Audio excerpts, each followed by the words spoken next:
বিরুদ্ধে অনেকেই টুপি পরে মুসলমান নয় মসজিদে ঢুকে যাচ্ছে, পাঞ্জাবি পরে মুসলিম গ্রামে ঢুকে যাচ্ছে, বোরখা পরে হাত পেতে নিয়ে তৈরি করে আরএসএস এবং বিজেপির দূত হিসাবে তারা কাজ করার চেষ্টা করছে। কিন্তু জেনে রাখবেন, আমাদেরকে আইনকে কাজে লাগিয়ে ওদের বিরুদ্ধে যত রকম কঠিন আইনি ব্যবস্থা নেওয়া যায় তার ব্যবস্থা করতে হবে।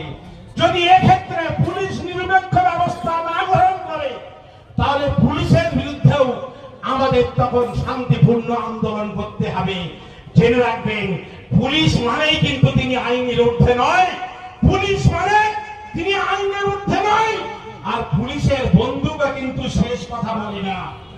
বাংলাদেশে পুলিশ আর মিলিটারি রাইফেল কিন্তু শেখ হাসিনাকে বাঁচাতে পারেনি।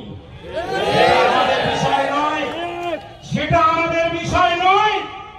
কিন্তু আপনারা জানেন, আমি সাধারণ মানুষ হিসাবে এই দেশের আইন যেমন মানতে বাধ্য, একজন খাকি পোশাকধারী কিংবা সাদা পোশাকধারী পুলিশ তিনিও কিন্তু দেশের আইন একইভাবে মানতে বাধ্য।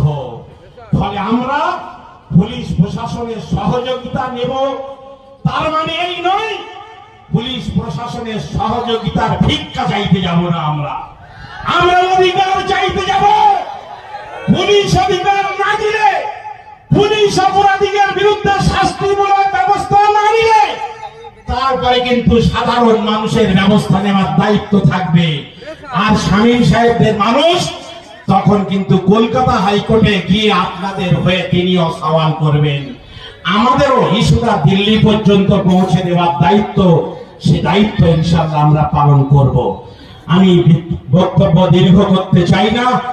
লড়াই কি আজকের শেষ হয়ে যাবে এই সমাবেশের? যতক্ষণ পর্যন্ত লড়াই হবে ততক্ষণ পর্যন্ত থাকতে হবে। আগামী পরশুদিন অল ইন্ডিয়া মুসলিম পার্সোনাল ল বোর্ডের পক্ষ থেকে প্রতিনিধি আসছেন কলকাতায়, তিনি আমাদের সঙ্গে বসবেন। আমরা ব্রিগেড সমাবেশের তারিখ ইনশাআল্লাহ আগামী পরশুদিন অল ইন্ডিয়া মুসলিম পার্সোনাল ল বোর্ডের